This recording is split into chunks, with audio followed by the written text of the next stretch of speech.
जय यीशु। प्रभु यीशु के सामर्थ्यवान नाम पर और एक बार मेरे सभी भाई बहनों को और एक बार फादर अभिवादन करते हैं। बाइबल तीर्थ यात्रा के 281 दिन हम पूरा करते हैं।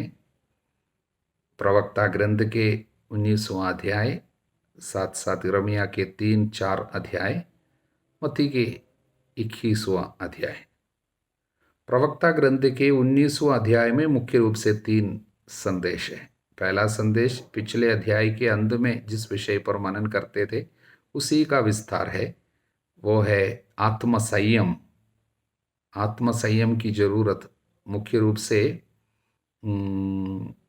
वासना और पिट्ठूपन पर नियंत्रण रखने के बारे में बताया गया है। पीने की आदत, नशेबाजी और व्यभिचार अगर समय पर नियंत्रित नहीं रखेंगे, ऐसे व्यक्ति षड्यंत्र और कीड़ों का शिकार होगा, उसकी आत्मा का सत्यानाश होगा। ये बातें बताई गई हैं।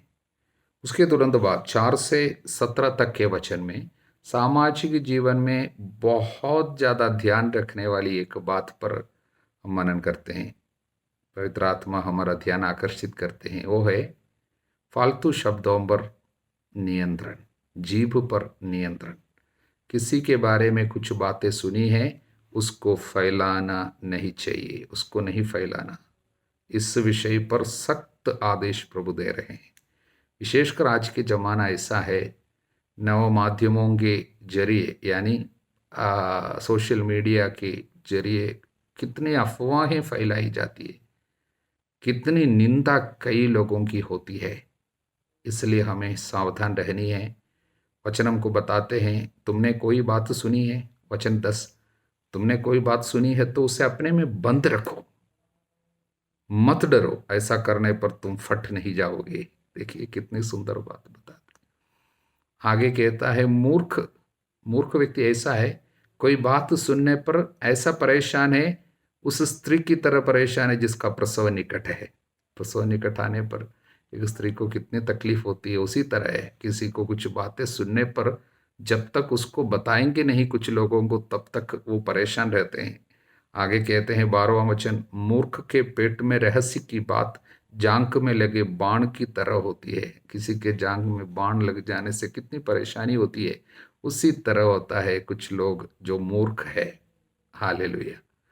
इसलिए किसी के विषय में अगर आपके मित्र के बारे में आपने कुछ सुने हैं तो आप सीधा उनसे पूछ सकते हैं। अपने मित्र से पूछो, संभव है उसने ऐसा किया नहीं हो। यदि उसने किया भी हो तो उसे फिर ऐसा करने से ये रोकोगे आप सीधा जाकर पूछने से। ऐसी बात है। हालेलुया। इसलिए वो दूसरा संदेश। तीसरा संदेश सही प्रज्ञा के बारे में। सारा ज्ञान प्रज्ञा नहीं है। कुछ लोगों को आज के ज़माने में भी ऐसा है, काफ़ी ज्ञान है, विशेषकर मीडिया के बारे में, और कई प्रकार के ऐप्स आजकल निकलते हैं उसके बारे में, और कितने गेम्स है और स्पोर्ट्स है, इसके विषय में सब काफ़ी ज्ञान होगा। सारा ज्ञान प्रज्ञा नहीं है। सारा ज्ञान आपको महिमान्वित नहीं करेगा। वचन 19, बुराई का अनुभव प्रज्ञा नहीं है। बुराई का कुछ ज्ञान होता है, कुछ लोगों की चतुराई। आगे कहता है वचन 20, एक प्रकार की चतुराई घृणास्पद है। इसका मतलब there is a cleverness which is abominable. इसलिए सारा ज्ञान मनुष्य के लिए अच्छा नहीं है। कुछ ऐसा ज्ञान है जो आपको बुराई की ओर केवल धकेल देगी। इसलिए सच्चे ज्ञान के विषय में प्रज्ञा की पहचान, उसको पहचानना चाहिए। कौन सी बात आपके लिए अच्छा है, कौन सी जानकारी आपको हासिल करनी चाहिए, इसके विषय में आपको ध्यान रखनी चाहिए। इसलिए 3 संदेश इस अध्याय में हैं। हम प्रभु को धन्यवाद देते हैं 19वां अध्याय प्रवक्ता ग्रंथ के लिए। हालेलुया। यिर्मयाह के ग्रंथ का अध्याय 3 मुख्य रूप से प्रभु के लोगों के विश्वासघात के बारे में प्रभु की शिकायत है। बार बार वो कहते हैं, विश्वासघातिनी इज़राइल मेरे पास लौटो। मैं तुम पर अप्रसन्न नहीं होऊंगा क्योंकि मैं दयालु हूं। वचन 12। हालेलुया, कितनी सुंदर बात है। प्रभु बड़े दुख के साथ बताते हैं, आंखें ऊपर उठाकर देखो। वचन 2, पहाड़ी शिखरों की ओर आंख उठाकर देखो, क्या वहां कोई ऐसी जगह है जहां तुमने व्यभिचार नहीं किया? किसके विषय में है? इजरायलियों की एक बहुत ही बुरी आदत थी, हर पहाड़ी के ऊपर वेदी बनाते थे। प्रभु के लिए नहीं, किसके लिए? अन्य देवी देवताओं के लिए वेदी बनाते थे, उधर जाकर पूजा करते थे। इसी को प्रभु व्यभिचार कहते हैं, क्योंकि प्रभु और अपने लोगों की रिश्ता, इज़राइल के साथ प्रभु की रिश्ता को पति पत्नी की पवित्र रिश्ता का दर्जा कई बार बाइबल दिया है। इसलिए प्रभु को छोड़ना परस्त्री गमन की तरह है, अन्य लोगों के पास जाने की, इसलिए मतलब व्यभिचार की दर्जा दिया है। इसलिए प्रभु ये व्यभिचार का पाप है, मूर्ति पूजा व्यभिचार है। हालेलुया। इस व्यभिचार के कारण, इस मूर्ति पूजा के कारण क्या हुआ? देश में पानी नहीं बरसता, क्योंकि देश अपवित्र हो गया, दूषित हो गया, इसलिए पानी नहीं बरसता। वसंत ऋतु में होने वाली वर्षा नहीं होती है, इसलिए उनके खेती के लिए सब पानी की सख्त जरूरत थी, पानी नहीं बरसते। हालेलुया। देश दूषित हुआ। इसलिए इसमें व्यंग क्या है? इन लोग जिस देवी देवताओं के पास जाते थे, उनमें ज़्यादातर देवी देवताएं इस तरह जाने जाते थे। एक वसंत ऋतु की देवता, बरसात की देवता, मौसम की देवता, इस तरह देवताओं की पूजा करते थे। लेकिन उनकी पूजा के कारण पानी की आना बंद। इस तरह प्रभु व्यंग्य करते हैं, तुम जिस देवताओं की पूजा करते हैं वो सब जीवित नहीं है, और सब आपके लिए कोई आशीष की कारण नहीं है, बल्कि आपके लिए विपत्ति का कारण है, क्योंकि व्यभिचार का पाप बढ़ता जा रहा, देश दूषित होता जा रहा है। 7वां वचन, 8वां वचन, मेरा विचार था कि ये सब करने के बाद वो मेरे पास लौटेगी, किंतु वो नहीं लौटी।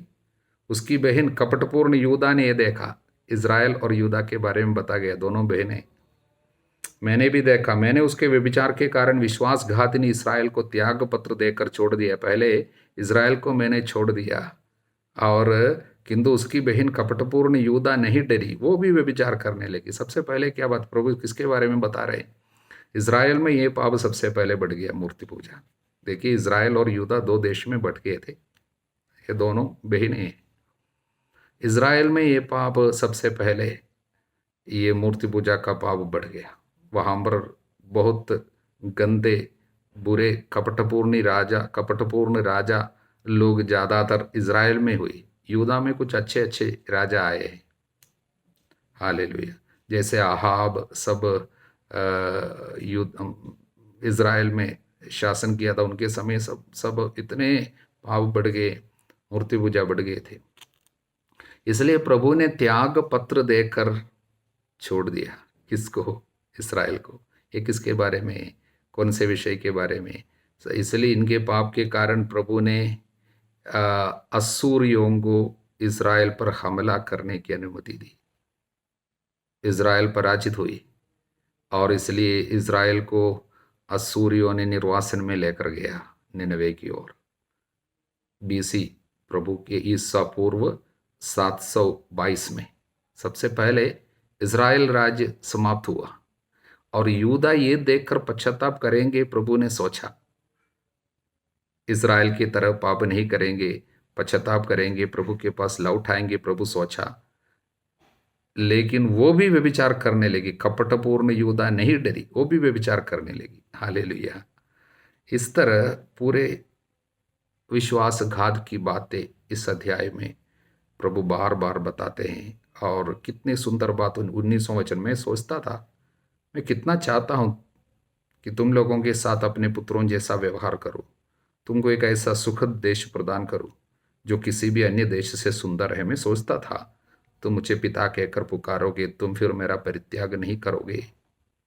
किंतु जिस प्रकार पत्नी अपने पति के साथ विश्वासघात करती है, उसी प्रकार तुमने मेरे साथ विश्वासघात किया। हालेलुया। अंतिम 3 वचन इनके पश्चाताप का एक प्रकटन है। पश्चाताप का शब्द हम देखते हैं, हमारी युवावस्था के समय घृणित देवता हमारे पूर्वजों के परिश्रम के फल को हमारी भेड़ बकरियां, गाय बैल, हमारे पुत्र पुत्रियों को खाते आ रहे हैं। देखिए, घृणित देवताएं हमारे पास जितनी संपत्तियां उनको खाते आ रहे हैं। इसका मतलब क्या है? मूर्ति पूजा हमारे पास जो भी आशीष प्रभु दिए हैं उन आशीषों को खा लेगी। हालेलुया। हम लज्जा के मारे जमीन में पड़ गए, हमारा कलंक हमें ठग रहा है, हमने और हमारे पूर्वजों ने अपने प्रभु ईश्वर के विरुद्ध पाप किया है। इस तरह एक सुंदर पछतावे की विनती वे कर रहे हैं ये अंतिम 3 वचनों में। हालेलुया।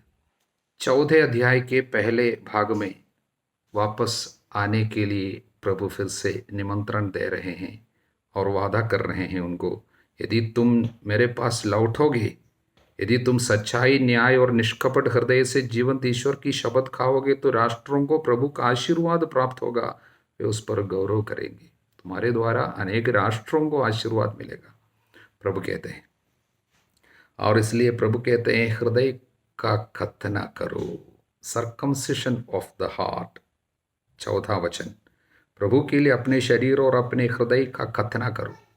हृदय का खतना करो, इसका मतलब हृदय में लगी हुई बुराई को बाहर निकाल कर फेंक दो।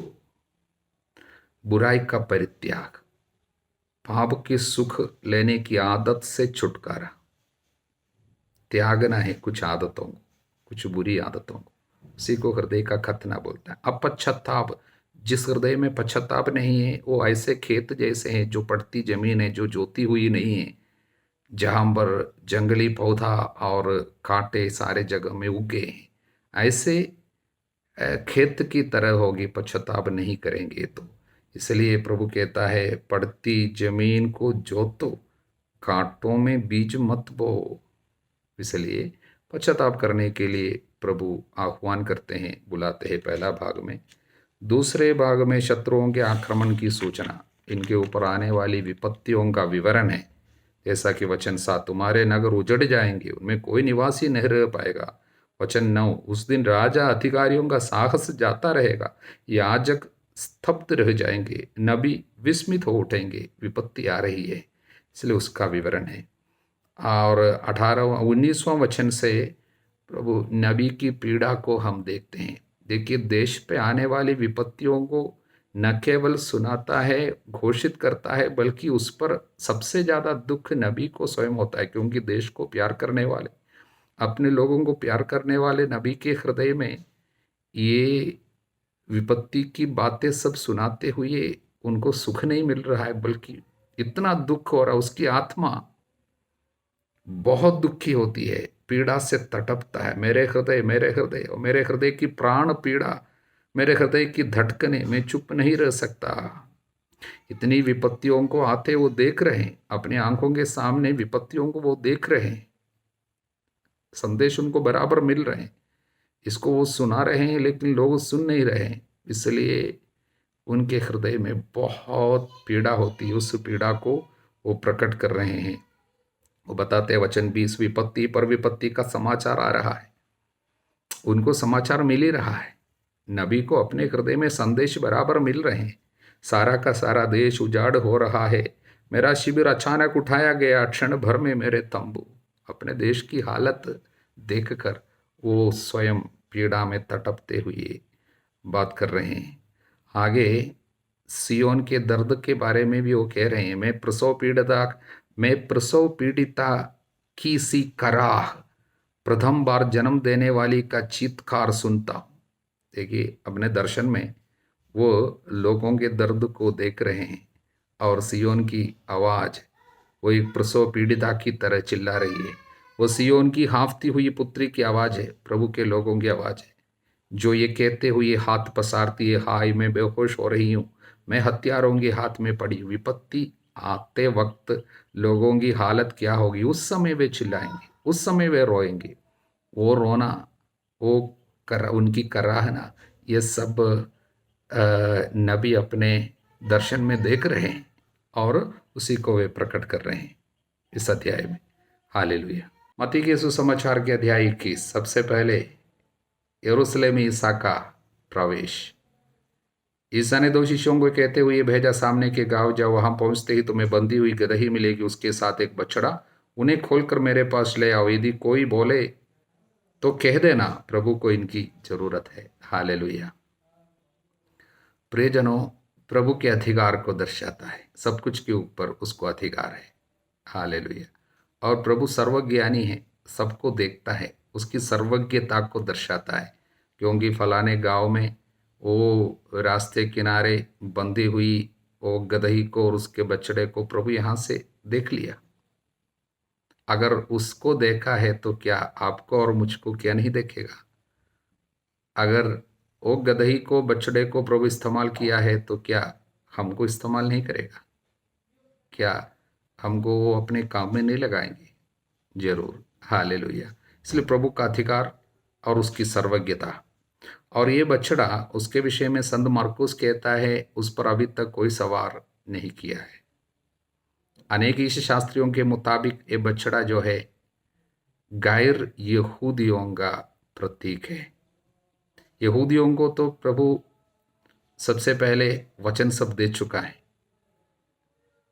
उनके पास लिखित वचन है, पुराना विधान उनको मिल चुका है। लेकिन गैर यहूदियों को तो कुछ मिला नहीं, उन पर कोई अभी तक सवार नहीं हुए हैं। उनके ऊपर प्रभु अभी सवार हो रहे हैं, उनके पापों की क्षमा मिल रही है, उनको प्रभु पवित्र कर रहे हैं, उनको अभी अपने काम में लगाएंगे। कलीसिया में आने वाले गैर यहूदियों का प्रतीक है ये बछड़ा, जिस पर अभी तक कोई सवार नहीं हुआ है। हालेलुया।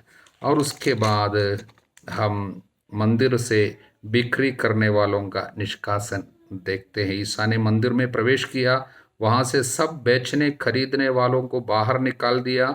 सराफों की मेजें, कबूतर बेचने वालों की चौकियां उलट दी।